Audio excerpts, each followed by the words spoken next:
Channel आपण आहो Nagpur Gadchiroli road. आता काही वेळापूर्वी हा ट्रक सीधा नदीमध्ये, त्याच्या पहिले पण ओढ्याला एका निष्पाप व्यक्तीचा बळी गेला. इथं कोणत्याच प्रकारे सुरक्षा कठडे नसतात, लावले नाही आहे. इथं कुठंच यारो दिलेला नाही आहे. कोणता पण वाहन येणारा त्याला कळत नाही ते टर्निंग आहे का बा मोड आहे, त्याची तो सीधा नदीत जातो. इथे कित्येक तरी निष्पाप लोकांचा जीव गेलेला आहे. आपल्या भियापूरचे काही नेते आहेत, बीजेपीचे नेते काही रोड बुजवतात, पण त्यांचा इकडे लक्ष नाही.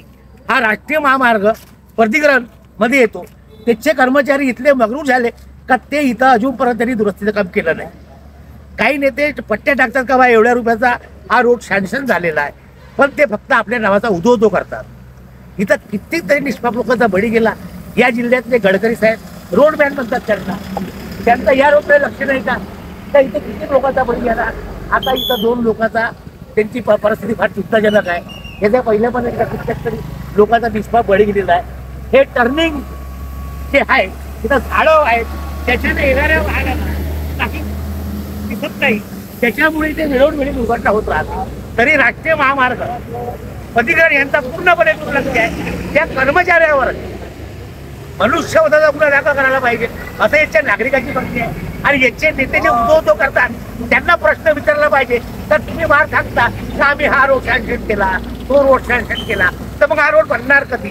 अजून कित्येक लोकांची निष्पाप बळी जाते का? गडकरी साहेब म्हणतात आम्ही रोड बनवला, गडचिरोलीपर्यंत उमरेड पासून सँक्शन झाला बा, तो बनणार कधी?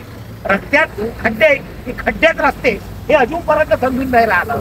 उमरेड पासून तर नीरज परत पूर्ण खड्डेमय शहर झालेला आहे, खड्डेमय रोड झालेला आहे.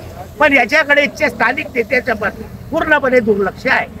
नेते फक्त सांगत राहतात का आम्ही हे केलं ते केलं, फक्त आपल्या नावाचे उदो करतात, प्रसिद्धी मिळवून घेतात. जनतेला वाऱ्यावर सोडलेला आहे, जनतेचा कुस्तीवादी राहिलेला आहे. तरी अजून किती बडी जाती बॅक चॅनल सुनील मैत्री भियापूर.